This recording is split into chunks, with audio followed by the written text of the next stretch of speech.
शादी में आई चुड़ैल। अन्नपुर नाम के एक गांव में शादी चल रही होती है।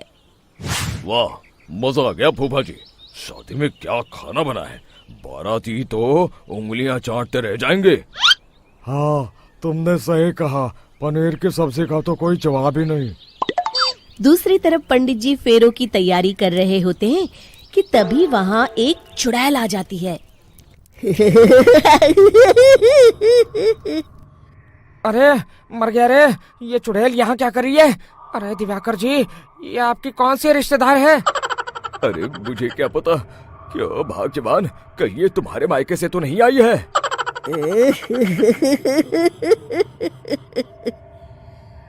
तुम लोगों की इस गांव में बारात लाने की हिम्मत कैसे हुई? मेरे रहते इस गांव में किसी की शादी नहीं हो सकती। अब तुम लोग देखो मैं क्या करती हूँ। अरे मर गया रे, मैंने सुना है ये जबान की पक्की है। भागो रे भागो, वरना ये चुड़ैल किसी को नहीं छोड़ेगी। हाँ, तुम सही कहते हो मोहन भाई, यहाँ से भाग लेने में ही हम सबकी भलाई है। देखते ही देखते शादी के मंडप में भगदड़ मच जाती है और चुड़ैल सब कुछ उजाड़ कर रख देती है। फिर एक दिन मोहन की शादी तय हो जाती है। अरे भाई, अगले हफ्ते मेरी शादी तय हो गई है, लेकिन इस चुड़ैल की दहशत के मारे तो मेरे हाथ पैर कांप रहे हैं। अरे मोहन, तुम्हारा दिमाग तो खराब नहीं हो गया? तुम अपने साथ साथ हम सब गांव वालों को भी बलि का बकरा बनाना चाहते हो? उस चुड़ैल के रहते तुमने अपनी शादी के बारे में सोच भी कैसे लिया? देखो गोपाल, डर तो मुझे भी लग रहा है, लेकिन उस चुड़ैल के डर से मैं जिंदगी भर कुंवारा तो नहीं रह सकता। तभी वहाँ मोहन के होने वाले ससुर आ जाते हैं। अरे ससुर जी आप? देखो, अब तक मैं तुम्हारा ससुर बना नहीं हूँ और शायद बनूंगा भी नहीं। ये आप क्या कह रहे हैं? मैंने तो शादी का कोड भी सिलवा लिया है। मैं अपनी बेटी की शादी किसी अच्छे गांव में कराना चाहता हूँ। तुम्हारा गांव तो भूतिया गांव है। मैं तो क्या, अब तो कोई भी अपनी लड़की इस गांव वालों को नहीं देगा। इस तरह चुड़ैल के डर से उस गांव में किसी की भी शादी नहीं हो पाती। फिर एक दिन गांव के जमींदार अपनी बेटी की शादी करने का विचार करते हैं, लेकिन चुड़ैल के डर से उनकी भी हिम्मत जवाब दे देती है। अगर मेरी बेटी की शादी तय समय से नहीं हुई तो मेरी नाक कट जाएगी। मुझे कुछ करना ही होगा।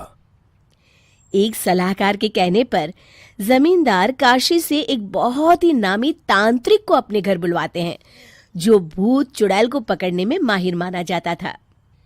जमींदार साहब, आप चिंता मत करिए। इस गांव की सीमा में प्रवेश करते ही मुझे उस चुड़ैल के बारे में सब पता चल गया था। आप उसे जल्दी से जल्दी कैद कर लीजिए ताकि मैं अपनी बेटी की शादी कर सकूं।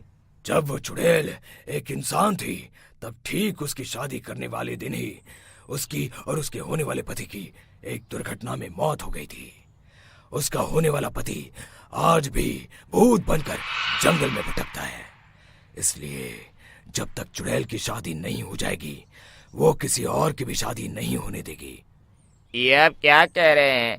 अगर वो भूत भी हमारे गांव में आ गया तब हमारा क्या होगा?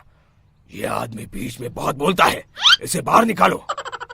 उसके बाद तांत्रिक बताते हैं कि अगर उस भूत के साथ चुड़ैल की शादी करा दी जाए तो वो चुड़ैल हमेशा हमेशा के लिए उस गांव को छोड़कर चली जाएगी।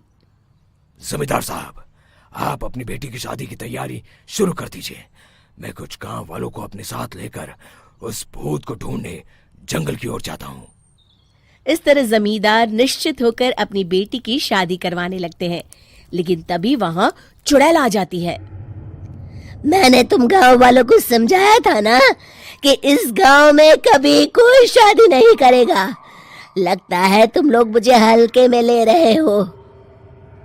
चुड़ैल जमींदार की बेटी को उठा लेती है।